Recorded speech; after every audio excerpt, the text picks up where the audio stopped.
Nintendo GameCube. Rated M for mature. Only from Capcom.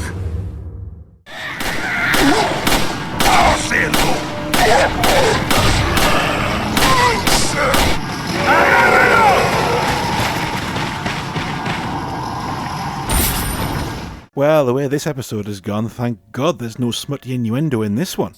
Are you out of your mind? I knew you'd be fine if you landed on your butt. I see that the president's equipped his daughter with ballistics, too. Don't come! Yet again, we find ourselves covering one of those iconic games that has grown in the cultural consciousness far beyond the simple GameCube exclusive survival horror reinvention it began as.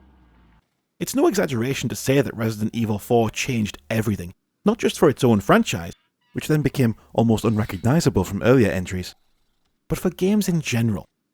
So much of what was pioneered here would be incorporated across the board as we move into the 7th generation of consoles, from over-the-shoulder camera to the targeting system. But I'm getting ahead of myself. You'll remember from previous episodes that we mentioned Resi 4 was part of this exclusivity deal between Capcom and Nintendo, and was one of what was called at the time the Capcom 5. 5 games announced by Capcom as a way of boosting the GameCube's less than stellar sales figures, and as an attempt to boost its market share. But it's fair to say that hasn't gone well.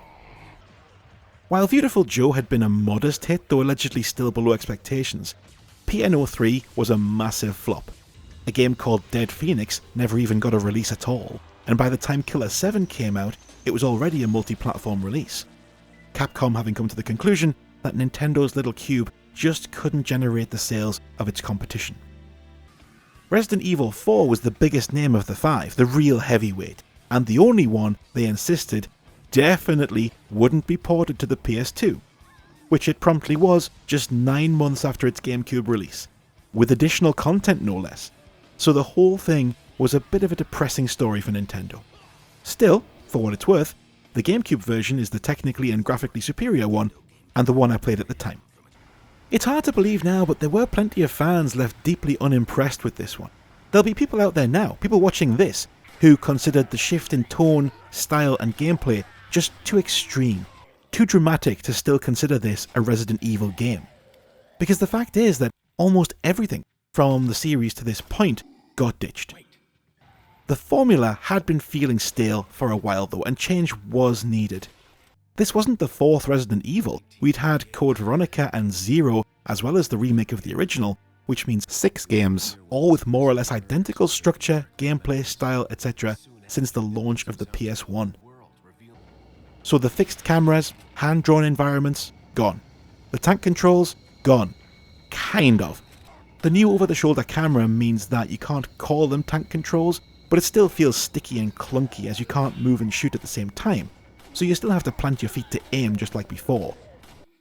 Maybe more importantly, the quiet, oppressive creepiness of the horror setting and story are gone. Thrown out for a much more bombastic, more colourful, and frankly, almost cartoonish, over-the-top action-adventure with a horror edge. Put them up now.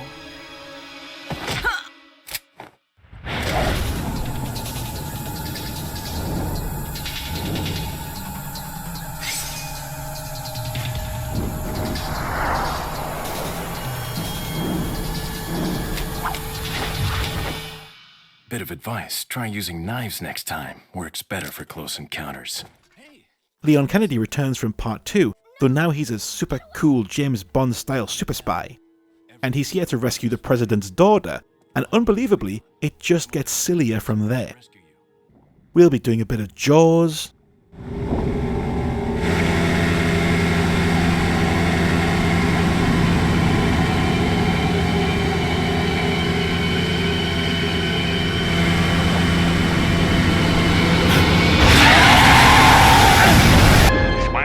Son of a bitch! a bit of Clash of the Titans,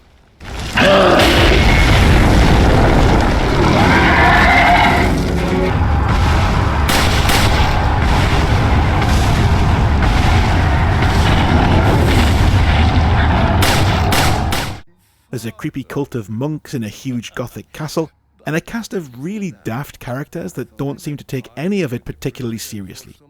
If you don't need me, then get off my back, old man. Did you say old man, Mr. Kennedy? It might come as a surprise, but I'm only 20 years old. It's much more Roger Corman than George Romero this time around, and that was always going to divide fans, but it's in the gameplay that the real advancements were made. We've discussed the shift in the camera, but there are a ton of little things like the Ganados. Oh yes, not zombies anymore, these are Ganados, and they behave more like humans. They can anticipate your moves, they'll duck out of the way of your shots. They'll try to flank your position, they'll try to flush you out of cover with explosives. But guess what? You can shoot those explosives out of their hands. You can shoot flying axe projectiles out of the air. I don't have footage of that, but you can do it. I can do it. You don't let the lack of footage make you. Don't be fooled into thinking I can't do it just because it's not there. I can do it.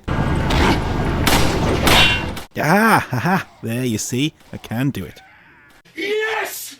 Hell yeah!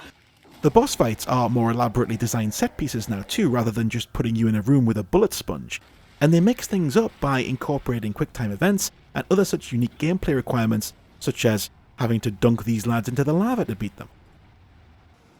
It is scary too, not in the same way as before, but in a more panicky and frantic way, because the enemies are so relentless, each encounter so intense, and you're always outnumbered, so you do develop a sense of dread when you hear that music kick in, signposting that there's more to deal with. This was also the first time we met the Baghead Chainsaw Lad, and quite the specimen he is. The puzzles are still here and still as stupid as ever.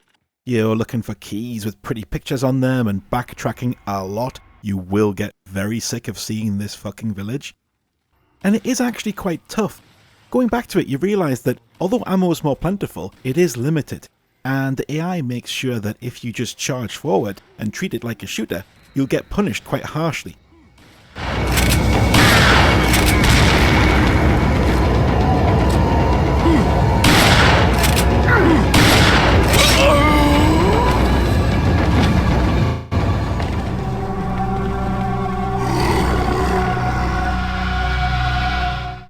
I'm using an infinite ammo cheat here just to get the footage, but trust me, it's a challenge. So it would be unfair to say that there's absolutely no Resident Evil in here. It's just balanced out with a load more stuff. Still, there is plenty of frustration. Nobody likes escort missions, and you do spend a lot of time shepherding Ashley about, telling her to hide in bins and whatnot. It's not game-breaking, but I wouldn't call it fun.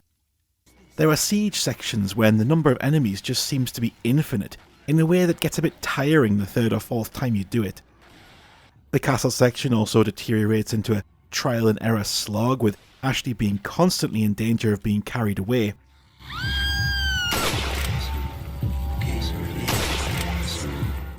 It was a lot more fun back then because of the novelty factor than it is now. Many will bemoan the plentiful supply of ammunition, the relative lack of tension or dread, and the rollercoaster ride nature of this more action-oriented adventure, but the truth is, this game rescued the Resident Evil franchise from drifting into obscurity and fading out of existence. The vast majority of people absolutely adored this game, and still adore it today. Obviously there's a remake, and going back to it now, it's possible it did need one. But this is still a great time today, in whatever form you care to play it.